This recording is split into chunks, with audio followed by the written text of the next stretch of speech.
누르면 되나? 안녕하세요. 지금 저희 집엔 저의 뭐랄까 꼬물이들이 와 있고요.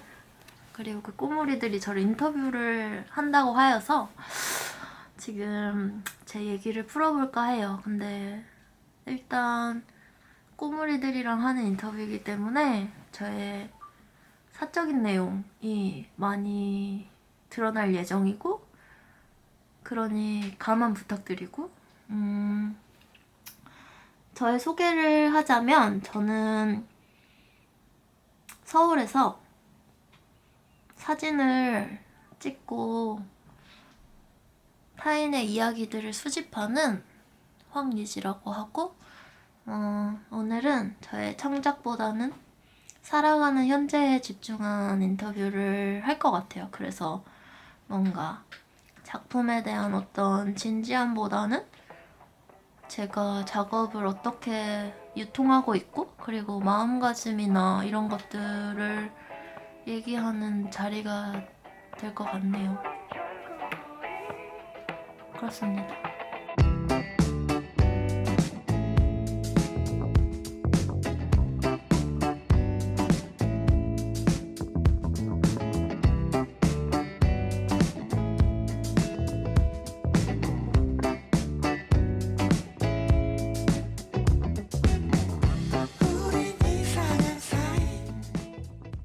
어린 시절을 회고해보자면 뭔가 모두에게 공통적으로 갖고 있는 그런 느낌이 순수함이나 천진함일 것 같은데, 저는 그것들이 타인을 넘어서는 수준으로 갖고 있었던 것 같아요. 그래서 너무 순수한 아이였다라기보다는 거의 악동? 말괄량이 미친 애? 약간 이런 단어가 어울리는 그런 약간의 광기를 갖고 있었고, 근데 제가 인상적이었던 건 사실 개인이 스스로 선명하게 기억할 순 없잖아요. 누군가의 언어에 의해서 나의 유년 시절을 회고하잖아요. 근데 제가 가족들이랑 TV를 보고 있을 때 우리 아이가 달라졌어요를 보고 있었는데, 나도 저랬나? 약간 이런 식으로 그냥 가벼운 문장을 던졌는데 온 가족이 고개를 휘저으면서 우리 아이가 사람일까요? 수준이었다고. 정말 동물적인 감각으로 살았대요. 뭔가 밥을 먹고 있으면 식탁에 올라와서 막 남들 먹는 밥을 막 그릇에 막 담은 다음에 그걸로 세수하고 몸을 씻고 막 그런 행동을 했대요. 그래서 약간 가족들이 동물을 기르는 심정으로 사람이 되기까지 좀 기다렸다고?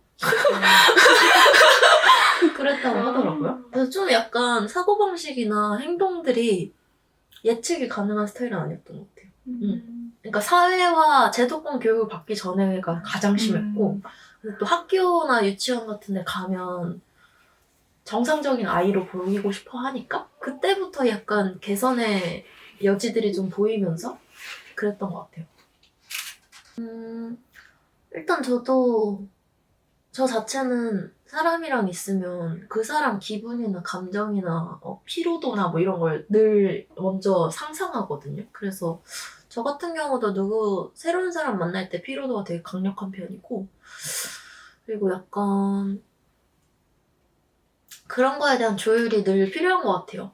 내가 대화를 할 때 뭔가 솔직함의 농도가 몇 %였을 시 이 대화가 매끄럽나? 이런 체크들도 하는 것 같고, 그래서 내 안에 무언가 통로 삼아 이야기하는 일이 필요하지 않나? 그래서 그런 사람일수록. 그래서 저는 작업자를 선택한 것도 있는 것 같아요. 뭔가 대화에서 나를 다 보여주거나 이런 것들이 매끄럽지 않으니 나는 사진이나 글을 통과해서 타인과 교류하는 어떤 방식이 필요했다?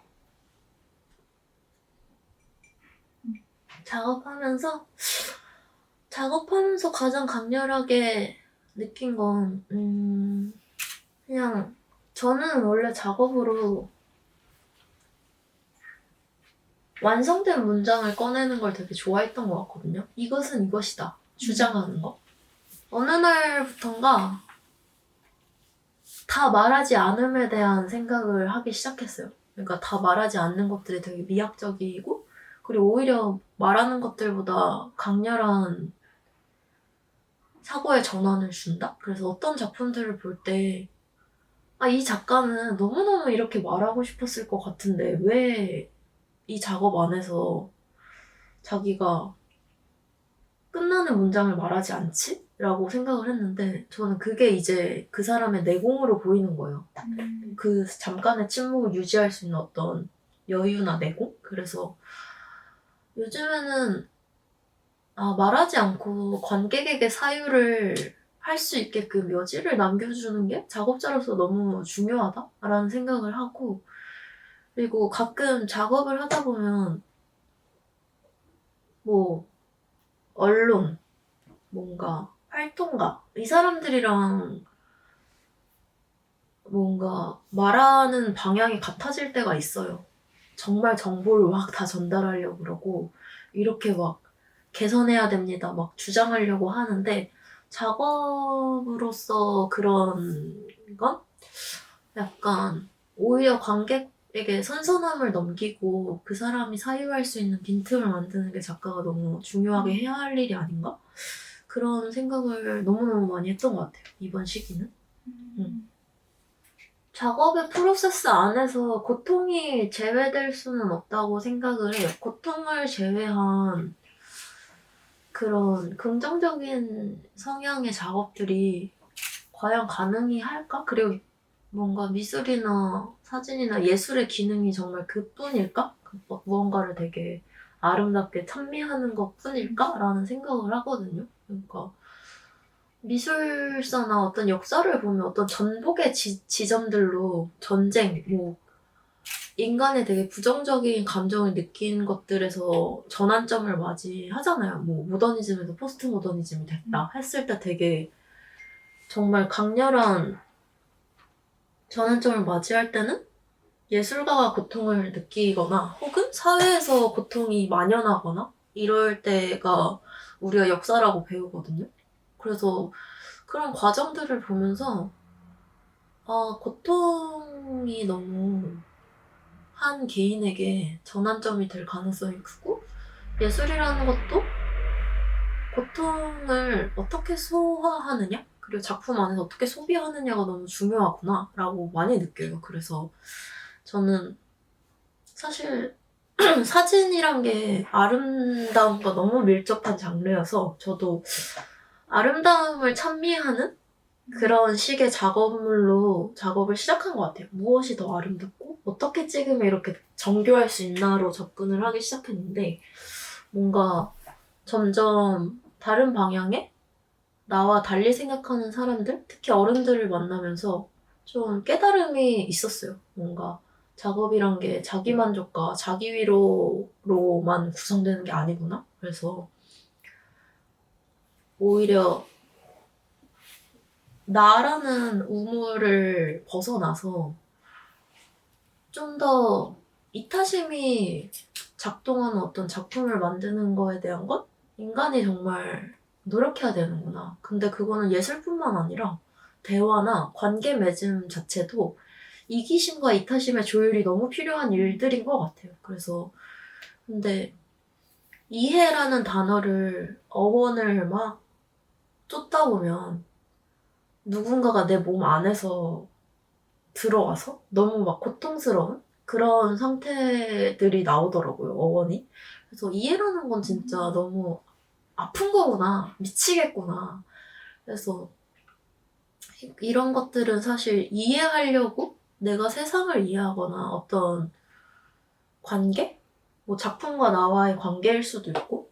그래서 이런 이해 과정을 이제는 전 너무 당연하게 생각해요. 아파서 도망가고 이런 것들도 당연히 필요하겠지만 요즘에는 그냥 아프면 아파 약간 해야지 그래도 약간 이런 식으로 좀 후련하게 그냥 고통을 좀 기쁜 만큼이나 좀 달갑게 받아들일 수 있는 마음을 기르려고 한평생 노력해온 것 같아요. 그래서 우울이나 기쁨이란 단어 뭐 이런 단어를 좀 유사하게 들으려고 노력하는 편이에요. 뭔가 너무 우울해서 특별해 이런 것도 없고 행복해서 특별해 이런 것도 없고 그냥 인간을 구성하는 너무 당연한 원소들로서 딱히 배제하고 싶지 않아 하고 그래서 이런 것들이 베이스로 깔리니까 누군가가 부정적인 걸 너무 각별하게 생각했을 때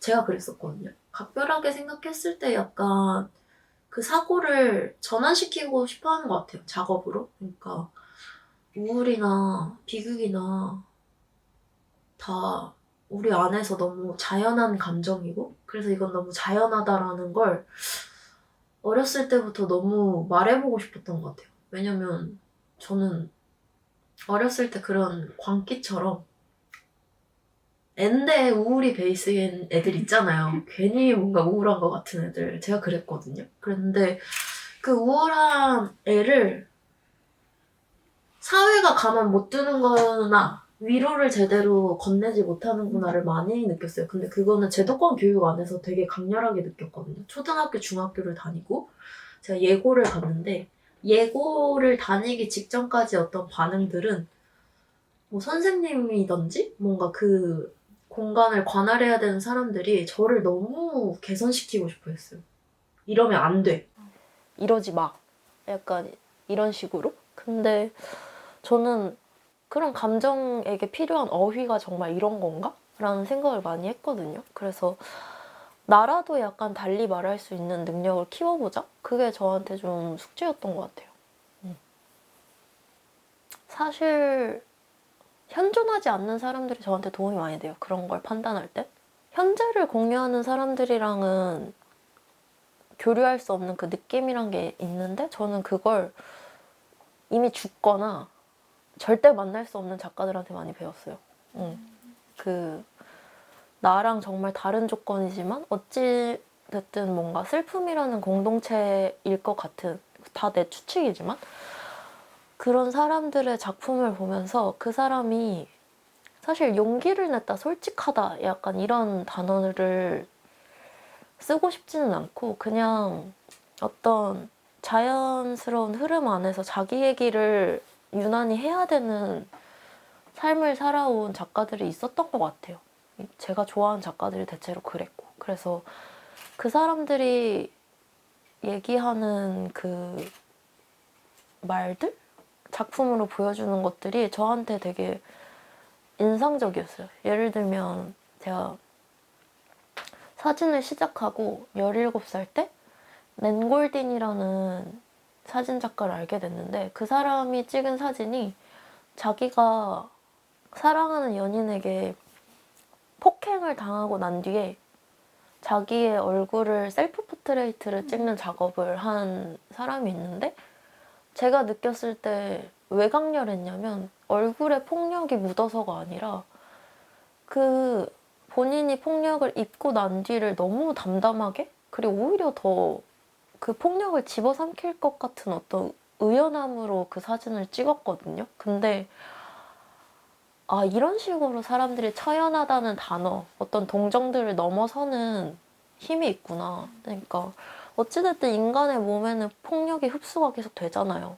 뭔가 제도 안에서도 그렇고 진짜 실질적으로 물리적인 폭력을 겪을 때도 있고. 근데 저는 사실 그 다음이 더 궁금하거든요. 멱살을 잡는 것보다 한 개인이 이걸 어떻게 넘어서나? 근데 그거를 해낸 작가들의 작품을 보면서 저는 저의 태도를 정하고 덩달아 용감해지고 했던 것 같아요. 꿈? 아, 이거 되게 웃긴데? 웃겨서 뭔가 연인이 외도하는 꿈? 이런 꿈을 꾸기도 하고. 근데 저는 어렸을 때부터 꿈이 저한테 너무 중요해요. 꿈과 현실의 경계가 되게 흐릿한 사람이었거든요. 어렸을 때가 더더욱. 근데 지금은 꿈과 현실의 경계를 짓는다기보단 이 중간다리를 계속 보려고 하는 편이긴 해요. 근데 너무 내 무의식이 발현되는 장소고 거기서 제가 미처 모르는 제 상태를 많이 발견하거든요. 그래서 저는 꿈을 되게 유심하게 봐야 되는 사람이더라고요. 그래서 꿈에서 대체로 내가 고민하는 것들이나 어떤 갈등 요소들이 많이 나와요. 그렇다고 해서 남자친구가 외도를 있다 이런 건 아닌데 그냥 제가 어떤 공상에 잠겼을 때 미처 내가 해결하지 못한 어떤 불안들이 꿈에 나오더라고요. 그래서 나한테는 꿈이 어쩌면 작업적으로 가장 중요하게 느껴지는 파트들이 될 때가 많아요. 저 진짜 조용하게 했어요. 음악도 안 듣고. 저는 근데 제가 이러고 살다 보니까 몰랐는데 같이 살던 친구가 룸메이트가 성우였어요. 그래서 사운드가 진짜 많거든요. 그냥 혼잣말도 많고 그냥 일 자체도 사운드가 너무 많고 그냥 사람 자체가 풀로 그냥 전체가 사운드가 차야 되는 그런 사람이랑 살았는데 그 사람이 진짜 어느 정도였냐면 제가 있는 걸 몰라요. 너무 기척이 없어서. 그래서 그 사람이 생긴 습관이 그래서 자기가 너무 혼자 이상한 짓을 많이 하게 되니까 집에 들어오면 저를 한번 불러요. 예지야 있어? 이렇게 체크를 해요. 왜냐면 모르니까 안 그러면. 그런 정도로 정말 기척 없이 지내요. 그러니까 근데 저는 그런 사람이 진짜 신기하거든요. 저는 근데 혼잣말의 개념이 진짜 극강으로 혼자 있을 때 뭔가 느꼈을 때 예를 들면 버스를 너무 여러 번 놓쳐 바보 같아 이러면 진짜 등신 약간 이런 식의 진짜 화났을 때나 이럴 때 말고 안 나와요. 자기 자책하거나 아니 진짜 놀랬을 때 외에는 진짜 안 나와요. 그래서 저도 룸메이트랑 한 4년 같이 살았는데 진짜 안 웃는다. 그러니까 이런 상황 말고 혼자 있을 때 그런 감정 기복에 그런 게 체크가 안 된단 말 되게 많이 들었어요. 진짜 내향인인가 봐요. 되게 폐쇄적인 사람인 것 같아. 알고 보면. 작업인 것 같아요. 진짜로. 작업과 몇몇의 인간관계? 그래서 작업이라는 어떤 것이 몸에 되게 잘 배어 있었으면 좋겠고 시기별로 제가 달라지겠죠. 아마 내일 되면 이 인터뷰를 부끄러워할 정도로 뭔가 제 머리에서 뭐가 변화가 있을 수도 있어요. 근데 저는 작업이 완성이 아니라 나의 미숙함을 인정하는 과정이라고 생각하거든요. 그래서 저는 제 작업 중에 너무 사랑하는 거 하나도 없는 것 같아요. 다 싫어요. 너무 부끄럽고 막 진짜 하면서 봐요. 막 이렇게 봐요. 진짜 최악 막 이러면서 아니요?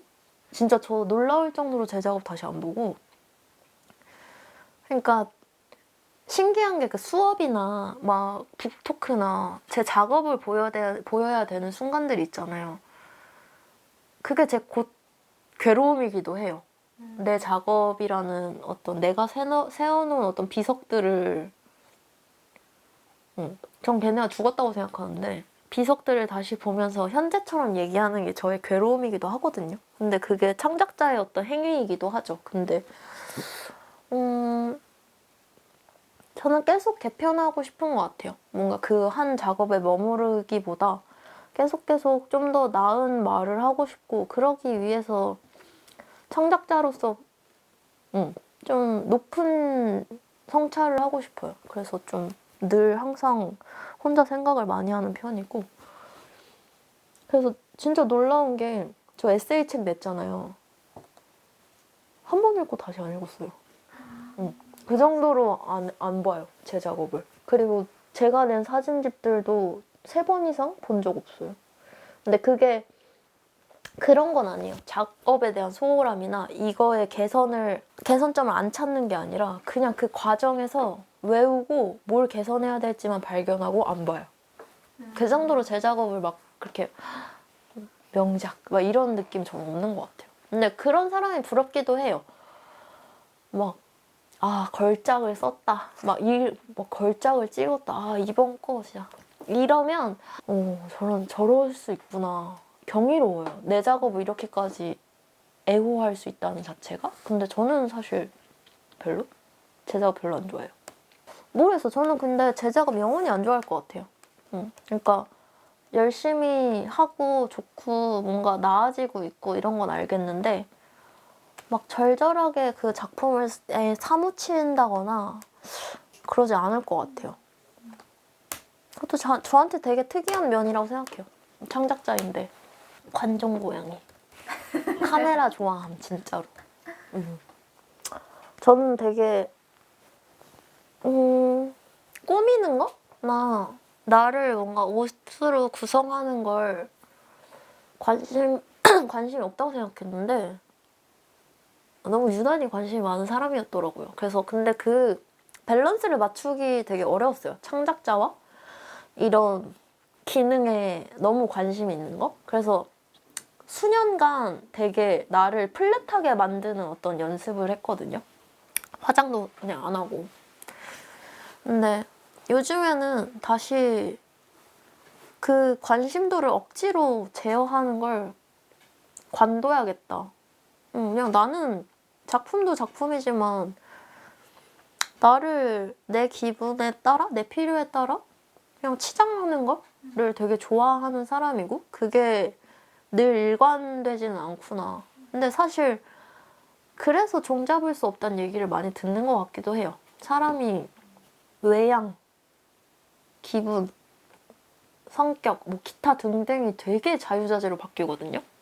옷이 되게 한 개인에게 되게 강력한 무기라고 생각하거든요, 전. 그래서 요즘에는 그냥 되게 좋아해요. 뭔가 빈티지, 원래는 되게 빈티지를 많이 사고 많이 소장하고 있었고 요즘에는 근데 되게 누군가한테는 여전히 어린 나이겠지만 20대, 30대로 전환되면서 이상하게 꼬질꼬질하게 보이기 싫은데? 라고 생각이 드는 거예요. 근데 빈티지 많은 사람들이 그 꼬질꼬질함과 깔끔함 사이에서 방황을 많이 하거든요. 너무 꼬질꼬질해 보여. 빈티지만 너무 많이 입었을 경우 내 모습이. 그래서 아 이거 술을 써야겠다. 너무 꼬질꼬질하다 내가. 그런 판단이 드는 거예요. 그래서 그럴 땐 딱 결정을 하는 거죠. 신발, 액세서리, 가방만 좋은 걸 택하는 거예요. 그래서 그런 조합들을 하면서 혼자 시시껄렁하게 오후 4, 5시에 나갔다가 카페 갔다 오는 거죠. 그 노고를 하고. 근데 그게 되게 재밌는 것 같아요, 저는. 이 인터뷰 괜찮나 모르겠네. 20분 줄였을 때 황예지 만담회, 만담 쇼 이런 거일 것 같은데. 10분은 안 될 것 같아. 소연 시인님이랑 가장 멀찍이 떨어뜨려 주세요. 뭔가 전시가 되거든. 근데 저를 보면 성악설이에요. 나의 어린 시절을 검토해보면 이렇게 악할 수 있나? 약간 근데 그 순수함과 악함이 너무 가깝잖아요. 왜냐면 무지에서 사람들이 공격을 하잖아요. 그러니까 아이가 칼이라는 프로세스가 너무 신기해서 엄마를 죽일 수도 있다고 저는 생각하거든요. 어머, 엄마가 베어지네? 하면서 죽일 수 있다고 생각해요. 근데 그게 사회 안에 들어왔을 때 이것이 살인이 죄다라고 했을 때 어떤 악함이 평가되는 거지. 그 순수함을 과연 선과 악으로 재단할 수 있나? 라고 생각해요. 그냥 호기심이거든요. 호기심들이 있고 근데 그게 사회화가 안 됐을 때 범죄자가 되는 것 같아요. 전. 그래서 저는 성선설 없다. 인간은 호기심이 있기 때문에 선할 수 없다. 호기심이라는 건 저는 민폐의 조건 중에 가장 강하다고 생각하거든요. 그러니까 이 사람이 우울해. 그러면 안 물어봐도 돼요. 근데 보통 왜 그래? 라고 해요. 근데 그게 그 사람을 배려하는 게 아니라 진짜 내가 궁금해서거든요. 한번 후비적거려요. 인간 너무 악하지 않나? 저는 너무 인간 악한 것 같아요. 사회악. 선하다조차도 이기심 같아요. 자기가 선하다고 믿는 행위 자체. 그러니까 그 종교에서 말하는 선함이 과연 선한 건가? 저는 그 봉사심에서 오는 자기를 좋아하는 것 같거든요. 그 사람을 개선한다기보다. 그래서 저는 선하고 싶어 하는 사람들 되게 무서워해요. 나 착하다고 믿는 사람들. 응, 안 착해. 착한 사람 없어요. 제가 봤을 때. 인간이 착할 수 없어요. 그러니까 자본이 가진 여유를 베풀 수는 있거든요. 본인이 가진 어떤 여유를 베풀 수는 있는데 인간이 선할 수는 없다고 저는 생각해요. 위인이라고 하는 사람들, 그 간호사 누구시지? 파병 나가서 막 헬렌 켈러 이 라인업. 테레사? 테레사 수녀 말고 그 나이팅게일. 그 사람이 진짜 잔혹했대요, 치료법이. 진짜요? 그러니까 너무 괴로운데 이렇게 팍팍 그냥 누군가한테는 잔인할 정도로 그렇게 한 거죠. 근데 사실 치료라는 게 그렇잖아요. 너무 괴롭잖아요. 근데 만약 내가 기자고 현장에서 그 사람 찍고 있으면 그 사람은 과격하거든요. 그러면 매체에 실려. 그럼 우린 또 거기에 선과 악을 논하고 있을 거잖아요. 그럴 정도로 좀 선과 악은 저는 포장되는 게 많다고 봐요. 과연 선인이 선인이었을까? 막 그런 생각을 해보면 야 몰라 다 인간이었겠지 이렇게 돼요. 그래서 착하다는 사람 하면 저는 멀찍이 떨어져서 막 웃어요. 아이고야 착하단다. 그렇게 믿고 싶은 거겠지 이렇게. 착하다고 느껴지는 사람 있어요? 전 살면서 한 명도 없었는데. 그 착하다의 기준이 뭔지도 모르겠어. 잘 웃어주면 착한 건지 뭔지도 모르겠고. 그러니까 처음엔 다 착할 수 있지. 에너지 자체를. 근데 모르겠어요. 저는 착한 거 별로 딱히 안 착했으면 좋겠어. 그리고 안 착한 걸 인정했으면 좋겠어요. 그래야 사람이 안 구려지는 것 같아요. 그러니까 좋은 게 좋은 게 아니에요. 그냥 거절을 못하는 거지. 그래서 저는 몰라. 착하다고 믿는다? 하는 순간 딱 그 사람한테 정남이 뚝 떨어지는 듯 해요.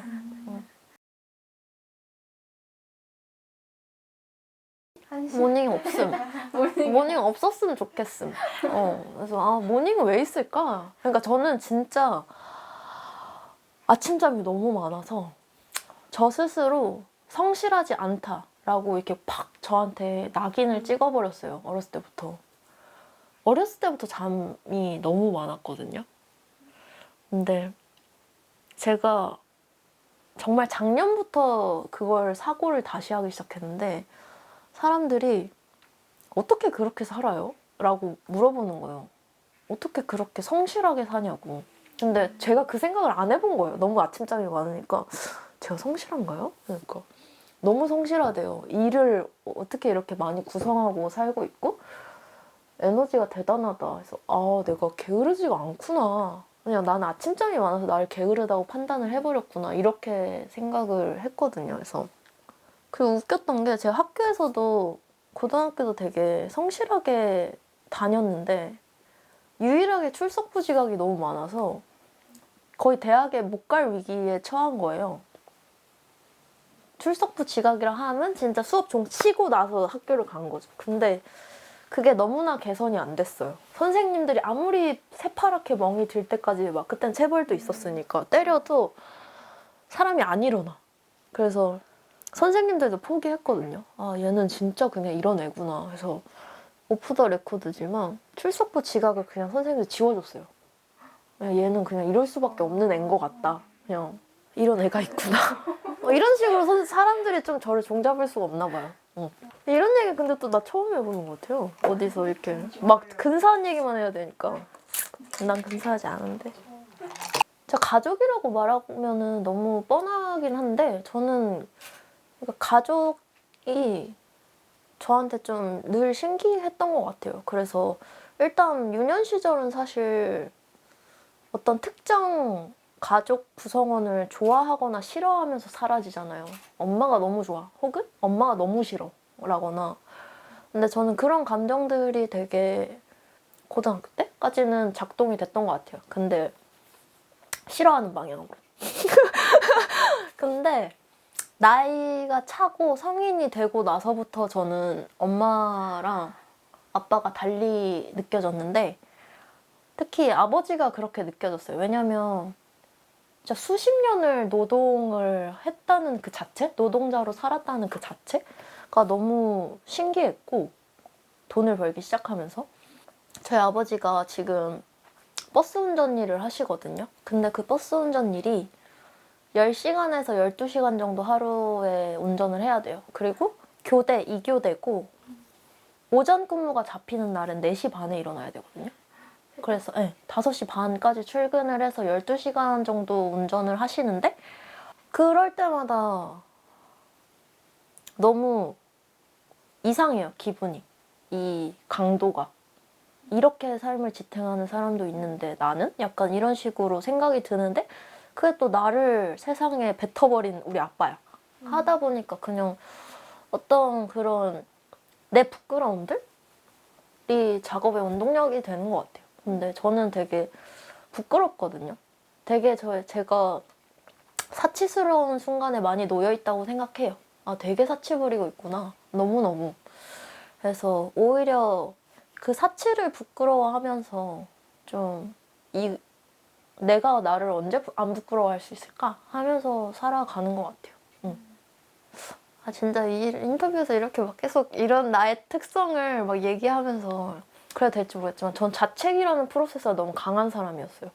되게 평탄치 않은 환경들을 되게 범람했고 그래서 저는 어찌됐든 제 힘으로 악바리처럼 버텨야 되는 순간들이 많았는데 그걸 버티기 위해서는 무언가 내가 잘해야 되니까 나를 힐난하는 방식을 택했거든요. 그래서 아, 왜 이거밖에 못해? 약간 이런 식으로 강도 높게 했고 제가 저한테 향하는 격려의 말을 잘 안 했더라고요. 근데 이거는 좀 작년부터 자기 객관화를 하기 시작하면서 알게 된 특성이었어요. 근데 저는 타인한테는 진짜 응원과 격려를 엄청 열심히 하거든요. 진짜 할 수 있어.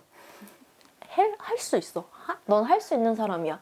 라는 말을 정말 끊임없이 저의 친구들, 동료들한테 하는 사람인데 저한테는 단 한 번도 그런 어휘를 저한테 써본 일이 없는 거예요. 그래서 좀 그때부터 반성을 했어요. 아, 나라는 식물은 가장 내가 적극적으로 가꿔야 되는데 내가 너무 얘를 건조하게 만들었구나. 그래서 진짜 밋밋한 칭찬들을 하기 시작했죠. 밥을 꽤 잘하는걸? 이나 식물을 제법 잘 키우는걸? 이거나 아직 막 강렬하진 않아요. 근데 제 같이 살던 룸메이트가 그 사람도 너무 이런 부분에서의 희화화이긴 한데 그 컨셉의 일환으로 본인을 여신님이라 불러요. 인스타 게시물을 올릴 때 여신님 등장. 막 약간 이런 식으로 엄청 고도의 컨셉질을 하거든요. 근데 그게 먹힐 것 같은 거예요, 사람한테. 사람한테 너무 어느 부분에선 영향력이 있을 것 같은 거예요. 근데 저는 아직 사진왕 등장 막 이러지는 못해요. 못하지. 뭔가 부끄러워요. 그렇다고 해서 제가 자기애나 자존감이 낮은 편은 아닌데 격려에서는 제가 허들이 드시면 안 돼요. 레벨이 너무 낮더라고요. 그래서 좀 배워가고 있어요. 나를 칭찬하기. 모르겠다. 칭찬할 거 뭐 있을까? 나 잘하는 거 잘한다.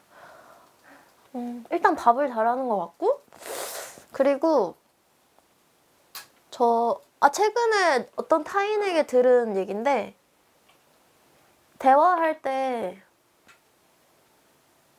내면을 보게 하는 힘이 있대요, 제가. 근데 그게 그렇게 막 과한 의도 안에서 이루어지는 것 같지는 않고 정말 미치겠다. 너도 인터뷰해. 그래서 그런 것들이 그러니까 대화 기술? 이런 것들이 좀 있지 않을까? 그냥 그런 부분에서 약간의 칭찬과 격려를 하고 있어요. 진짜 언오피셜로 점점 되고 있다, 우리.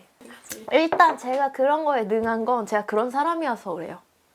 긴장을 너무 잘하고 그랬기 때문에 이 사람이 어떨지를 상상하는 게 너무 가능하고 어떤 말이 필요한지 상상하는 게 너무나 능해요. 그래서 나라고 생각하기 시작하면 쉽거든요. 이 사람이 지금 왜 이러지?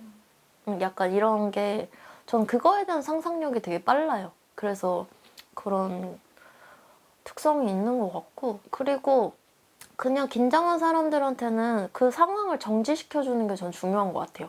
그러니까 지금 뭐 발표를 해야 돼서 긴장이 돼요. 아니면 뭘 해야 돼서 긴장이 돼요. 그럼 거기에서 벗어날 수 있는 질문을 하는 거예요. 밥 뭐 먹었어요? 라거나 잘 지냈어요? 라거나 완전 딴소리. 그럼 사람들이 잠시 몸이 거기서 떠나거든요. 그럼 갑자기 긴장이 풀리는 경우들이 있어요. 그래서 오히려 저는 아, 참 생뚱맞네? 하는 말들을 오히려 주절주절 잘 했던 것 같고, 그리고 그 순간에는 좀 그 사람들한테 이거 아무것도 아닌 일이야 라는 어떤 설득을 하려고 하는 것 같아요. 사실 아무것도 아니거든요. 보통 우리가 긴장한 어떤 상황들이. 그래서 그런 특성 때문에 그러지 않나? 근데 저 아직도 다음날 일정 있으면 잠도 제대로 못 자요. 그 정도로 긴장을 해요. 촬영이든 촬영을 십수년을 했는데도 막 잠설쳐. 아, 씨, 막 내일 막 이런 식으로. 그래서 그 긴장이란 건 사실 기질적인 거여서 긴장과도 좀 친해지는 이완 같은 걸 스스로 연습해야 되는 것 같아요. 연마하고. 응. 저는 그래서 촬영장에서 밥 안 먹어요. 체해요, 저도. 그냥 그게 사실 뭔가 프로가 된다? 약간 이런 사람들도 저는 그냥 기질적으로 갖고 있는 무언가라고 생각하거든요. 그러면 왜 이러지? 라고 하지 말고 나 이렇구나. 아유 불쌍해. 약간 이 태도가 나아요. 그러니까 저는 처음에 왜 이래? 약간 이랬었거든요. 저 스스로한테. 근데 요즘은 아이고 고생한다. 아이고 사느라 고생이 많다. 약간 이런 식으로 그냥 우회해버리거든요. 그러면 괜찮은 것 같아요. 뭐 그럴 수도 있지. 그럴 수도 있지 않나? 아플 수 있지. 긴장되니까. 불안하니까. 근데 점점 그 강도를 줄여나가는 연습을 하면 좋긴 하죠. 황년이 뭐 떠들겠지. 약간 이런 식의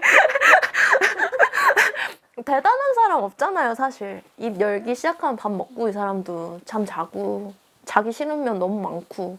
그래서 저는 어떤 대단함이란 어떤 위압감에서 멀어지면서 좀 편해진 것 같긴 해요. 그냥 만난 사람을 대체로 저는 작업자다 보니까 나 외의 작업자들을 너무 존경하려는 그 특성이 되게 강했거든요. 근데 그게 좀 안 좋았던 게 그 존경심이 깨질 때가 너무 많더라고요. 그냥 누군가 좋아하면 사실 애정이 오래 유지가 되게 어렵잖아요. 그러니까 누군가 꾸준히 존경할 수 있는 건 정말 전 축복이라고 생각하는데 동경이 에너지가 되기도 하지만 저는 제가 어린 창작자로 살아갈 때 동경이 정말 별로였어요. 저한테 영향 자체가. 그래서 오히려 나한테 집중을 못하게 하고 다른 사람들이 더 좋은 얘기하는 것 같고 그 착오가 저는 20대 때 작업하는 저한테 제일 별로거든요. 과거에 나한테 제일 아쉬운 부분이 나한테 집중 안 하고 남의 떡 탐낸 거예요. 그래서 요즘에는 그냥 그 대단함이나 어떤 동경들을 다시 생각해봐요. 그냥 그 부러움들을 다시 생각해보고 오히려 나한테서 빛내야 되는 부분이 뭔지 더 생각해보는 것 같아요. 어떤 동경이 만든 제약들이랑 멀어지면서 작업이 재밌어진 것 같아요. 나만 할 수 있는 거 뭐지? 이런 거. 근데 물리적인 장소는 사실 적극적으로 찾진 않아요, 저는. 저는 집에 그냥 저를 잘 두거나 실내 공간에 저를 잘 두는데 근데 확실히 느끼는 건 제가 산 사람이거든요. 산을 보면서 자랐고 산 근방에서 태어났어요. 그래서 산에 갔다 오면 사람이 에너지가 엄청 활발히 확 텐션이 좋아지는 건 확실히 있어요. 근데 자주 찾지는 않거든요, 아직. 뭔가 그치만 그 영향을 받는다는 거, 뭔가 빼곡한 초록을 보면 에너지 자체가 재생된다는 걸 알아냈고 대화의 안전지대는 저는 확실히 있거든요. 제가 구성한 내가 선택해서 생긴 어떤 가족 같은 사람들이 있어요. 근데 그 사람들도 저한테 얘기하는 게 자기 얘기 너무 안 하려고 하고 이제야 네가 말이 시작된 것 같다?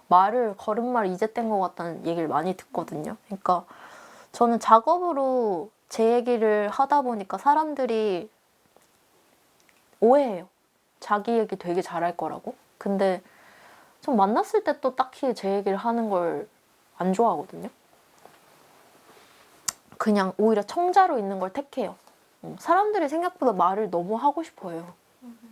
자기 말 하느라 너무 바빠. 그럼 듣다 보면 그냥 기운이 빠져서 저는 그냥 가죠. 근데 전 대화할 때도 그걸 되게 많이 봐요. 자기 얘기의 퍼센테이지가 몇을 채웠을 때 이 사람이 만족을 하는지와 내가 얘기를 했을 때 자기 전환이 없나? 그러니까 힘들어 라고 했을 때 그래 나도 진짜 힘들잖아 라고 하면 전 대화하기 딱 싫어요. 왜 힘들어가 아니라 자기가 침입해버릴 때 대화에. 근데 사실 저도 그렇죠. 인간이 다 그렇잖아요. 어떤 이기심이 작동되는 게 너무 빠르잖아요. 본능적이고. 근데 저는 피곤하지만 그런 성찰을 해요. 그런 텐션들을 책정을 해요. 근데 이런 책정을 안 해도 되는 사이에 있을 때 확실히 그런 사람을 찾게 되죠. 근데 그러면 파라리 침묵이에요. 가까운 사람이랑. 진짜 막 쏟아내는 대화들도 당연히 있지만 그냥 침묵만 해도 이 사람이 그래 그냥 그래 서로 그래 말도 하지 마 약간 이렇게 되는 그런 관계가 너무 좋아요. 저 말 많은 사람 안 좋아하는 것 같아요. 그래서 집도 뮤트 상태고 침묵도 좀 잘 할 줄 아는 사람을 좋아해요. 근데 그 친구가 든든해요? 저는 별로 안 그렇거든요. 전 친구가 든든하다는 말이 뭔지 모르겠어요. 왜냐면 다 모질이고 진짜 사랑은 모질이처럼 보이지 든든하진 않잖아요. 이 새끼 살면 잘 사나? 밥이나 좀 먹고 살아라. 약간 이렇게 되잖아요. 그래서 친구가 든든하진 않아요.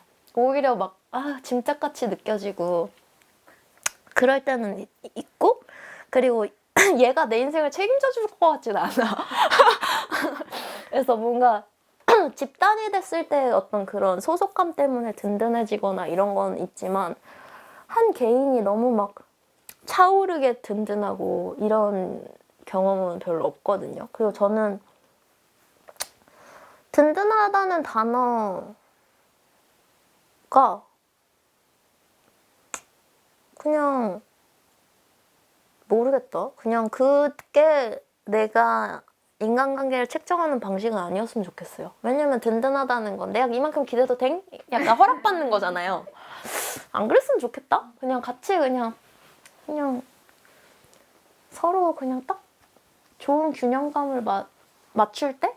그래서 사람들이 저한테 기대는 걸 되게 반가워하는데 나의 든든함에 대한 책정 자체도 안 하려고 해요. 그냥 내가 이렇게 느껴지나 보다 하고 슉 지나가거든요. 그래서 뭔가 든든함보다 그냥 그때 이 사람이 있을 때 좋은가? 재밌나? 그 정도도 충분하지 않나? 든든함이라는 건 너무 큰 책임을 요하는 것 같아요. 친구한테. 그러면 섭섭해져요. 진짜로. 갑자기 막 포스기에 서 있는데 얘가 지갑을 안 꺼내. 이러면 진짜 친구하기 너무 힘들잖아요. 그런 측정들이 시작되기 시작하면 든든함과 뭐 이런 측정들. 그래서 전 그런 친구 관계에선 특히 그런 책정 안 하려고 하는 것 같아요. 그냥 그런갑다. 돈이 없납다. 내 카드 쓰면 되지 뭐. 약간 이렇게. 근데 사실 그 사람한테 물어보면 별 생각 없었거든요. 그래서 저는 그냥 그런 작은 오해들을 안 하려고 되게 노력하는 편이에요. 왜냐? 소심해서. 원래 소심했기. 진짜 이렇게 주제어도 되나? 거의 작업자와 별개인 삶에 대한 얘기를 하는 것 같은데. 밥솥에 이유식 기능이 있거든요. 네, 모든 밥솥에 대체로 이유식 기능이 있어요. 근데 와 이게 이렇게 편할 수가. 그러니까 저는 혼자 밥 먹을 때 씹는 게 너무 귀찮거든요. 맛있고 뭐 다 알겠는데 이 행위 자체가 너무 피곤해요. 그래서 그렇다고 해서 제가 막 미식을 안 좋아하거나 뭐 이런 것도 아닌데 그냥 혼자 있을 때는 어떤 몸의 가동성을 거의 다 꺼놓거든요. 근데 그럴 때 이유식 기능이 정말 최고였어요. 제가 경험한 무언 중에 와 이거는 진짜 전국에 계신 아가들한테 너무 감사하다 싶을 정도로 너무 편하고 아 최고. 죽 최고. 저는 확실히 사람들이랑 있을 때 에너지가 생기고 이외의 시간을 좀 꺼놔야 되는 상태인 것 같아. 절전 모드? 살 빠진 건데. 날씬하다고 해주세요. 이럴 때는 좀 특별한 요리보다 안 망하기 쉬운 요리를 추천하는 게 전 좋다고 생각하는데 제일 쉬운 거? 최근에는 토마토 계란 볶음이 와 이거 뭐 이렇게 쉬워? 싶었어요.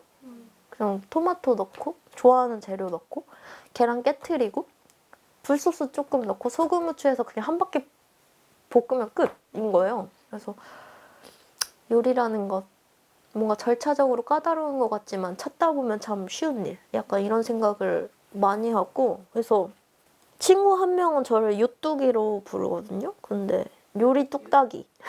너무 금방 그냥 모든 걸 간단하게 해버리니까. 그래서 뭔가 자기한테 가장 부담스럽지 않은 프로세스를 찾아서 좋아하는 거 괜찮은 것 같아요. 근데 요리를 자주 하는 사람들한테 경고 아닌 경고를 하자면 자기한테 그만큼 해주고 난 뒤 다른 사람 해주기.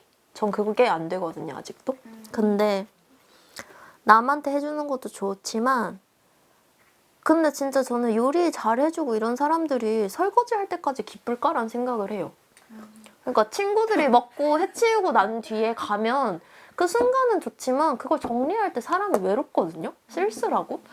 근데 요리하는 거 좋아한다라는 친구들을 만나보면 너무 좋아해요, 베풀고 이게. 근데 전 의구심이 들어요. 혼자 이거 치울 때 기분도 괜찮을까? 가스레인지를 닦고 빈자리를 보고 설거지를 할 때 괜찮을까? 물어봐요. 그래서 저는 요리 횟수가 확실히 많이 줄긴 했거든요. 과거에 비해. 그래서 혼자 먹는 게 괜찮을 때 나도 그만큼 해주고 싶을 때 다른 사람도 해주기 시작하는 게 제일 좋은 것 같아요. 그래서 요리라는 봉사를 그만둔 지 좀 됐어요. 요즘에 제가 좋아하는 이론가가 줄리아 크리스테바라는 어떤 여자인데 옛날 이론일 수도 있어요. 지금에 비춰봤을 때. 근데 그 사람이 되게 원초적으로 하는 얘기는 그렇거든요. 혐오에 대해서 다시 생각할 수 있는 말들을 되게 많이 하는 것 같아요. 왜냐면 우리는 배설물과 연관된 배설기관에서 가장 큰 쾌락을 느낀다는 것? 근데 배설이라는 자체 행위를 역해하잖아요. 어떤 거에 의해서. 근데 왜 모든 자극과 성감대와 막 이런 것들이 다 그 기관과 연결되어 있으며 사실 어떤 혐오라는 것이 과연 정직하게 기능할 수 있나? 이런 생각을 하게 돼요. 왜냐면 되게 원초적인 거고. 그러니까 사랑의 시작과 혐오와 너무 유사점이 많거든요. 그래서 제가 생각했을 때는 지금 사회적으로 혐오에 대한 얘기를 가장 많이 하게 되는데 혐오를 좀 달리 생각할 수 있는 기능들이 생겨야 되는 것 같아요. 이걸 헤쳐나가려면. 뭐 성별로 싸우고 지금 저는 제가 봤을 때는 의견이 대립할 일밖에 안 남았어요. 왜냐면 알고리즘이 그렇게 사람을 만들 거고 어찌됐든 저희는 논쟁밖에 남지 않았거든요. 대화에서. 그러려면 중간의 여지들을 파악을 해야 되는 거죠. 동료 시민인 누군가를 배척하기만 하면 너무 피로하잖아요. 그럴 수도 없고. 그래서 약간 그 원초적인 싫음과 좋음에서 얘기한 그 이론들을 계속 봐보고 있어요. 무슨 얘기를 지금에서 적용할 수 있나? 그래서 나는 어떤 얘기를 작업으로 해야 되나? 라는 생각을 하죠.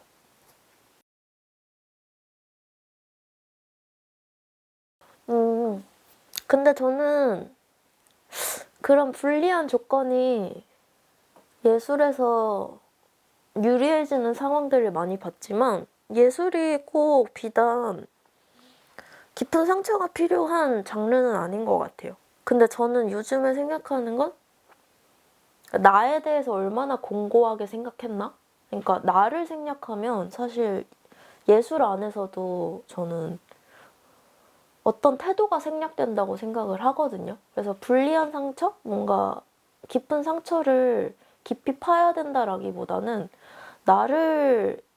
나라는 정말 가장 가까운 객체와 의사소통을 해야 내 손을 닿는 작품? 외부랑도 소통이 되기 때문에 그냥 이런 조건들 안에서 얼마나 대화를 기능하게 할 수 있나? 이런 게 더 중요한 것 같아요. 그래서 저는 내 목소리를 얼마나 나답게 구성할 수 있나가 예술에서 되게 중요하지 않나? 그래서 물론 저는 이런 불리한 조건들을 넘어선 작가들도 좋아하지만 자기가 경험한 무언가를 저에게 전해주는 식의 뭔가 정말 아내가 임신을 해서 그 임신한 기간 동안 사진을 찍고 모유수유하는 그것을 자기가 찍은 작가? 사진작가? 이런 작가들의 작품도 저는 되게 눈에 유심히 담거든요. 근데 그게 사실 상처가 내보이는 작품은 아니에요. 근데 그 사람이 너무 중요하게 생각한 것을 그대로 보여준 거죠. 그래서 타인의 주제를 의식하기보다는 나의 현재에 집중을 하면 저는 사실 그 무엇도 비교 안 되게 나다운 작품을 할 수 있는 것 같아요. 일단 저는 항상 꿈꿔요. 아침에 9시에 일어나서 요가를 30분 루틴을 하고 아침을 그릭 요거트 같은 거 먹고 샤워 딱 하고 멀끔한 상태로 이곳에서 작업한다를 꿈꾸는데 안 됨. 그냥 절대 안 됨. 그래서 거의 11시, 12시, 1시 이 사이에 일어나고 일어났을 때 일단 기분 안 좋고 왜 난 또 살아가야 되나? 왜 난 또 삶이 시작됐지? 라는 생각을 하면서 겨우 씻어요. 겨우 씻고 거의 보통 작업을 하러 가야지 결심을 하면 씻고 나오면 오후 4시, 5시, 6시, 7시 카페로 가요. 그러니까 2-3시간밖에 없는 거야 나한테는. 그래서 겨우 나가서 카페에서 노트북을 틀고 근데 또 제가 집중하면 집중력 광인이에요. 아무도 안 보이고 하면 또 진짜 능률 자체는 되게 높거든요. 근데 그 순간을 만들기까지 그 노고가 너무 필요해요. 그래서 일단은 그냥 인정을 했어요. 생활 공간에선 절대 난 작업을 할 수 없는 인간이구나 라고 인정을 했고 그래서 혼자 해야 되는 일들은 그렇게 막 하면서 힘내서 하는 편이고 근데 촬영일이라는 건 사실 타인과 약속들이 많잖아요. 그때는 그냥 어거지로 일어나서 가요. 그래서 그 안에서 좋은 에너지 쓰려고 되게 노력하고 서울에서는 프리랜서로 살아가려면 평판이 진짜 중요한 것 같거든요. 약간 이 사람이랑 작업을 했을 때 완성도도 마음에 들고 이 사람이 인적 자원으로서 어떤 자질들이 사실 관계 맺음도 있고 실력도 있는 것 같아요. 그래서 그런 거에 부합하려고 되게 노력한 것 같아요. 그래서 지금은 그런 것들과 사실 아직도 부대끼거든요. 뭔가 일을 하고 작업을 하고 이런 것들은. 근데 좀 그 안에서 나의 숙련도들이 생기기를 늘 노력을 하죠. 근데 저는 진짜 원하는 바대로 살면 아무것도 안 하고 싶어요. 진짜로. 진짜 늘 이런 싸움을 하는 것 같아. 근데 다 그렇겠지? 삶이 너무 난처해. 진짜 너무 난처해. 2마리가 있는데 정말 힘들다. 제가 받아요. 인사하자. 안녕하세요. 저는 황문이고요. 갔어. 가라. 고양이와의 첫 만남은 일단 지금 등장하지 않는 치즈는 저랑 12년 정도 살았어요. 근데 그 만남은 저희 언니가 어디선가 고양이가 구조가 시급하다는 글을 받고 그래서 그러면 제가 돌보겠다 해서 받아왔는데 대학교가 적혀진 작은 봉투에 요만한 애가 있었대요. 그래서 저는 요만한 애가 집에 이렇게 딱 놓여져 있을 때 보긴 했지만 언니의 말에 의하면 봉투에 있었고 근데 재밌는 일은 제가 첫 번째 대학으로 그 봉투에 적힌 대학에 갔어요. 합격했어 거기를. 그래서 반 학기 정도 다니다 자퇴하긴 했지만 되게 그런 신기한 만남이 있었고 그래서 11년 정도 쭉 꾸준히 그 친구랑 되게 잘 지내면서 살고 있고 이 친구는 제가 트위터를 하는데 너무너무 작고 너무너무 불쌍하게 생긴 애가 갈 곳이 없다고 올라온 거예요. 근데 너무 이쁘게 생겨서 금방 가겠지라고 안도하고 있었는데 한 9일이 지나도 그 글이 다시 올라오고 그리고 그 구조한 분이 학생이어서 이제 더 이상은 자기가 불가능하다라는 그 호소의 글을 올리셨는데 부산에 계신 분이었거든요. 근데 저는 서울인데 뭔가 이동만 가능하면 임시보호가 가능하다라고 했어요. 근데 그분이 마침 또 서울에 오실 일이 있다고 해서 KTX를 타고 오셨고 제가 그날 막 퀴어 퍼레이드가 있는 날이어서 막 퀴어 퍼레이드 알지? 하고 막 풀착장 했는데 서울역 오늘 갈 수 있을 것 같아요. 그래서 다 내려놓고 다시 이러면서 서울역으로 고양이를 받으러 갔어요. 그래서 이제 한 몇 달 키우고 입양을 보낼 준비를 해야지 하고 얘를 쳐다보고 있는데 털에 막 윤기가 반지르르 흐르고 너무 행복하다.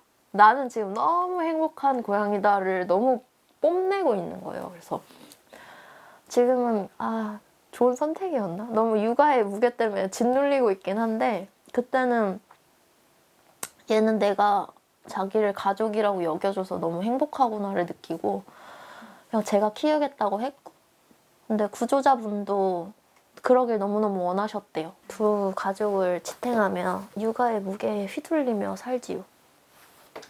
근데 진짜 엄청난 책임감을 요하는 일인 것 같아요. 반려동물을 키운다는 것.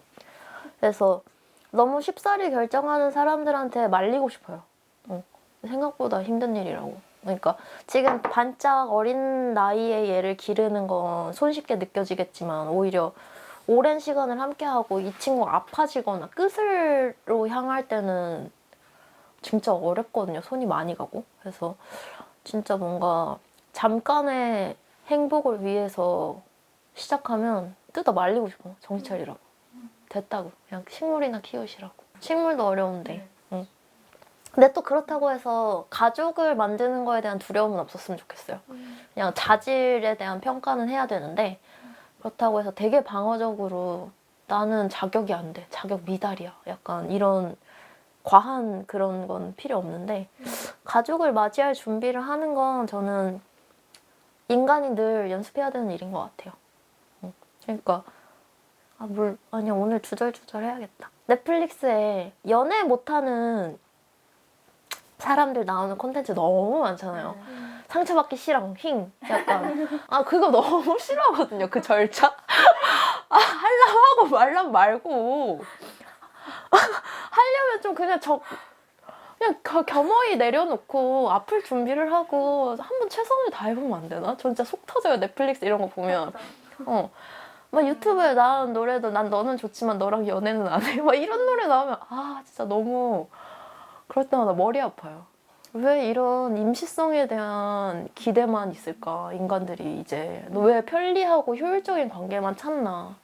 모든 관계를 틴더 매칭처럼 생각해버리잖아요. 슉슉슉 휘발성 짙은. 근데 전 어렸을 때 맺은 관계들을 되게 소중하게 생각하거든요. 왜냐면 그만큼 뭔가 조건을 따지고 그런 게 아니라 뭐 놀이터에서 잠깐 만나서 근데 얘가 성격이 진짜 별로야. 근데 참아봐. 왜냐면 난 얘랑 친구를 했으니까. 그냥 그런 굴곡들이 너무 소중하거든요. 관계 안에서. 근데 막 이런 매끄러움만 원할 때 모든 방면에서 짜증나요. 저는. 그게 뭐 연인이 됐든 뭐든 그 효율만 따지는 그 경향이 보였을 때 사람한테 탁 탄식하는 것 같아요. 아, 이렇게. 모르겠다, 나 진짜. 이게 막 나의 흑역사로 남는 거 같아. 홍예진 저랬다. 멋째. 어쩔 수 없지. 요즘에는 없는 것 같고, 제가 이 집에서 살기 전에 망원동에 살았는데, 망원동 살 때 그 1, 2년을 노동 강도가 미쳤었어요. 어떻게 지금 생각하면 미친 건가 싶을 정도로 하루에 일 3개 할 때도 많고 이동도 3개 넘게 할 때도 너무 많았고 대학 졸업하고 나서부터 가족들한테 돈 보내달란 말을 해본 적이 없거든요. 뭔가 날 지원해줘 라거나 이런 적이 없어요. 대학 다닐 때도 거의 제가 스스로 지탱을 한 편인데 그냥 그러다 보니까 사람이 계산을 못 하는 거예요. 이게 내가 노동으로 갈리고 있다가 생각이 안 되고 생계를 지탱해야 된다. 그 의식만 있는 거예요. 그래서 저를 미친 듯이 굴렸죠. 그래서 옆에 있는 사람들이 막 다 기함을 토할 정도였어요. 어떻게 저러고 사나? 거의 그냥 패턴이 일하고 막 사람들이랑 관계 맺고 집에 들어서 뻗고 약간 이거를 반복하다가 어느 날부터 건조함을 느꼈어요. 1. 피부의 건조함. 진짜 단순하게. 피부의 건조함. 2. 방의 건조함. 3. 마음의 건조함. 이런 것들을 느끼면서 제가 말수가 적어지더라고요. 피곤하니까. 진짜. 막 친구들 만나도 술 마시는데 졸아. 막 이러면서. 그래서 그냥 물 들어올 때 노젓자라는 말을 너무너무 살면서 많이 들었는데 노를 저어보니까 다른 거 할 힘이 없는 거예요. 노만 젓고 있는 거예요. 그래서 아 이게 너무 윤택하지 않구나. 그래서 중간중간 그거를 정지하려고 여행을 다니는 건 했는데 그 여행에서도 사실 노동의 여독을 풀지 못하고 근사한 여행을 한 적은 없어요. 휴식? 그래서 저는 너무너무 휴식하는 걸 어려워하는 사람으로 지냈고 정말 울며 겨자 먹기처럼 휴식할 시간을 만들기 시작했는데 그 건조함을 느끼고 난 뒤부터 못 쉬더라고요. 사람이 미쳐요. 아무것도 없는 날에 무기력이랑 우울이랑 더 강렬하게 싸워야 되는 거예요. 그래서 아 내가 진짜 뭔가 단단히 착각하면서 살았구나. 그러니까 어디선가 작업 잘한다고 이름은 펄럭거리는데 작업을 제외한 제가 너무 별론 거예요. 뭐 친구들이랑 있을 때 그런 인간관계의 자부심 이런 건 있지만 그 외에 내가 혼자 있을 때 나의 상태가 너무 별론 거예요. 그래서 아 이거 진짜 이 균형이 너무 어려운 거구나 해서 지금은 그 게이지를 많이 높여놨거든요. 쉬면서. 휴식 자체도 친숙해지려고 노력했고. 그래서 그 번아웃이라는 게 갑자기 팍 왔다기보단 그냥 저는 용 쓰면서 산 것 같아요. 막 이러면서 악바리로. 근데 그 느낌이 되게 요즘엔 딱해요. 저한테. 왜 이렇게까지 용 썼니? 라는 느낌? 그래서 번아웃이라는 것 그냥 삶 내내 느꼈었던 것 같고 그래서 이제는 좀 저를 촉촉하게 만드는 조건들에 대해서 그걸 정말 추상적으로 생각하는 게 아니라 진짜 생각해요. 나는 지금 뭐가 필요하지? 뭐 잠, 뭐 기타 등등 이렇게 레이어들이 있으면 정말 생각해봐요. 내가 지금 뭐가 필요한지에 대해서. 그래서 지금은 일을 거의 반에 반으로 줄여버렸거든요. 작업하는 기회들도 그렇고. 그래서 근데 웃긴 건 수입이 변동이 크지가 않아요. 그냥 그 내 조바심이었던 거예요. 그래서 이 조바심을 내려놓고 생각하기 시작하니까 정말 많은 게 달리 보이고 지금 인터뷰하는 친구들의 나이대? 기타 등등 그런 나이에서 가장 겨뤄야 할 게 작업자로 살아가면서 조바심일 거라고 저는 생각하거든요. 작업 되나? 돈 벌 수 있나? 이런 조바심일 텐데 그거는 좀 한꺼풀 떼고 생각을 해야 되는 것 같아요. 나의 제 자질을 보려면. 그래서 저는 조바심과 멀어지면서 좀 윤택해졌다고 말을 할 수 있을 것 같고 번아웃에 대한 체크를 하기보단 저는 내 삶에서 가장 소중한 구성 요소들을 생각하면서 이것과 지금 거리감이 생기고 있지는 않나? 라고 체크를 해보면 좋을 것 같아요. 뭐 예를 들면 잠이 될 수도 있고 운동일 수도 있고 친구일 수도 있고 그래서 제가 진짜 10살 때부터 가까이 지낸 초중고 대를 다 같이 다닌 친구가 있거든요. 근데 정말 그냥 영혼의 단짝이에요. 근데 둘 다 노동 광인이에요. 그러면 이 친구랑 저랑 반년에서 1년을 안 만나요. 일하느라. 만날 힘도 안 쓰는 거예요. 왜냐면 서로 알고 그리고 가장 편한 사람을 가장 소홀하게 대하게 되잖아요. 그래서 저는 이제 그런 걸 생각해 보는 거죠. 일단은 얘랑 나랑 만났나? 기타 등등. 그래서 행복의 조건을 좀 더 많이 떠올리는 게 중요한 것 같아요. 번아웃보다. 집을 구성하는 자리자리들에 제가 좋아하는 물건을 냅둬요.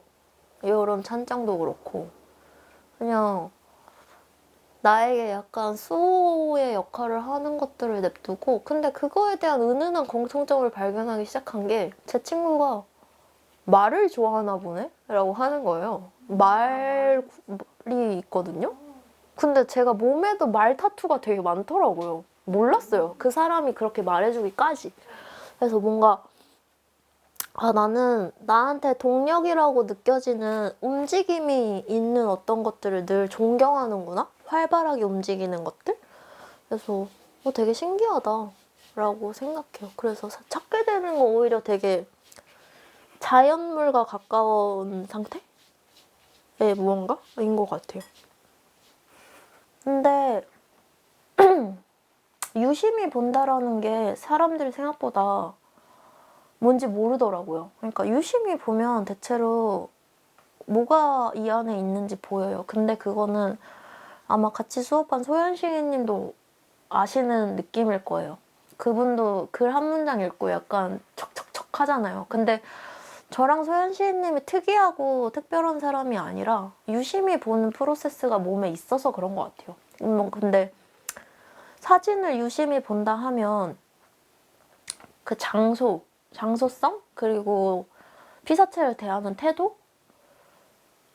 그리고 셔터 스피드? 조리개? 뭐 이런 것들이 유추가 가능하거든요. 근데 이걸 조합해보면 그 상황이 머릿속에 그려져요. 그러면 이 사람은 이랬을 것이다 라는 개인적인 추정이 가능해지는 거죠.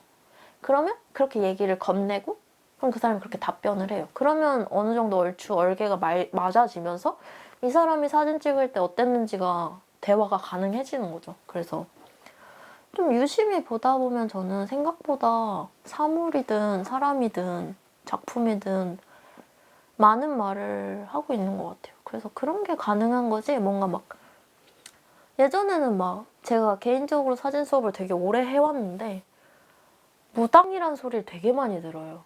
무당이랑 있는 것 같다고. 어떻게 그렇게까지 하냐. 그러니까 포토 에세이 파티에서 한 거는 강도가 저한테 낮은 편이었거든요. 그러니까 학교에서 하는 거다 보니까 저의 막 그런 신랄한 느낌을 낼 수는 없어요. 근데 개인적으로 정말 저한테 저벅저벅 걸어서 찾아온 사람들한테는 제가 되게 강도 높게 하거든요. 근데 그러면 진짜 무당 같다는 소리를 많이 들어요. 점치는 것 같다고 사진으로? 근데 그게 사실 점치고 이런 게 아니라 너무 그 구성 요소들을 빨리 파악할 수 있는 게 생겨서 그런 것 같아요. 잘하지 말고 그냥 해라? 그냥 잘하려고 하면 사람이 쉽게 서러워지거든요. 패배감을 느끼고 소외감을 느끼고 왜 날 안 봐줘? 라는 어떤 섭섭함이 생겨요, 세상에. 그래서 돌연 창작을 그만두는 사람 너무 많이 봤거든요. 제 주변이 다 그랬어요. 끝까지 지탱하고 택한 동기들 찾기가 되게 힘들거든요. 근데 저는 그 돌연 포기가 섭섭함이 크다고 봐요. 자기를 몰라줘서. 근데 관객들은 몰라줄 거고 영원히 몰라줄 수도 있어요. 근데 그 안에서 계속하는 방법을 우리는 찾아야 되는 거죠. 왜냐면 좋아하니까. 그래서 그 애티튜드 자체가 상대한테 왜 몰라줘가 아니라 내가 만족한 연구를 하고 있나?로 바뀌는 게 제일 좋은 것 같아요. 빨리. 근데 저는 사실 운이 좋은 케이스긴 해요. 졸업작품에서 호감을 얻고 여기까지 왔으니까. 근데 그러다 보니까 이 시선들이 더 달아날 공포가 생기더라고요. 지금은 날 봐주는데 날 봐주지 않으면 어떻게 하지? 라고 또 됐어요. 근데 요즘에 저는 안 봐줘도 되거든요. 안 봐줘도 되고 나는 지금 제때 내가 하고 싶은 말 이거야 라는 채택을 좀 더 중요하게 생각해요. 그래서 사실 여전히 보여줄 수 있는 좋은 기회들이 있기 때문에 배부른 소리를 하는 거일지도 모르겠지만 그런 거 안 했으면 좋겠고 그리고 보여줄 기회 자체적으로 만드는 거 되게 중요한 것 같아요. 이 사람의 이런 발탁이 아니라 스스로 보여줄 수 있는 형태 너무 많거든요. 근데 제가 그런 자생이 되게 능한 사람이었던 것 같아요. 왜냐하면 저는 이슈를 만들어 버리거든요. 안 봐줘? 오케이. 그럼 내가 할게. 하고 책을 제작한다거나 텀블벅을 오픈한다거나 그냥 되게 잡음이 많은 창작자였던 것 같아요. 막 스무스하게 왔다기보다는 막 이슈 메이커 같은 느낌으로 살아온 것 같아요. 그래서 그런 이슈 만드는 거에 두려움 없었으면 좋겠는? 왜냐면 사람들 남의 인생에 그렇게 관심 없거든요. 그래서 그러니까 지금 되게 재밌어요. 어디에서 어느 매체에서는 위로를 전하는 젊은 작가 황예지라고 하고 어디서는 또 다르게 얘기하고 막 황예지가 너무 여러 개거든요. 그러니까 처음에는 그걸 되게 통솔하고 싶어 했는데 요즘에는 오독을 하시든지 마시든지 막 약간 이렇게 해도 돼요. 그래서 사실 그냥 어느 순간부터 그냥 나는 나의 잠재력만 관할하면 되고 늘 내가 하고 싶은 말과 나의 성숙도만 체크하고 있으면 되는구나 라고 생각하고 옛날에는 막 유명세 이런 거에 대한 어떤 판단들을 하려고 했던 것 같은데 요즘은 유명세보다 유명한 사람들이 무슨 말을 하나 되게 관조하는 거를 좋아하고 그리고 저는 제 전성기가 40이었으면 좋겠어요. 그때 작업 잘하고 싶어요. 제일로. 저는 악동으로 돌아가고 싶을 것 같아요. 제가 노년이 된다면 부끄러움을 아는 채 악동이 되는 일을 하고 싶어요. 그래서 거침없이 무언가 얘기하되 그게 고도의 성찰을 기반으로 한 말이었으면 좋겠고 작업을 재밌어하는 할머니였으면 좋겠어요. 막 까르륵거리고 막 낄낄거리고 배짱 좋은 할머니? 조신하게 늙고 싶지 않아요.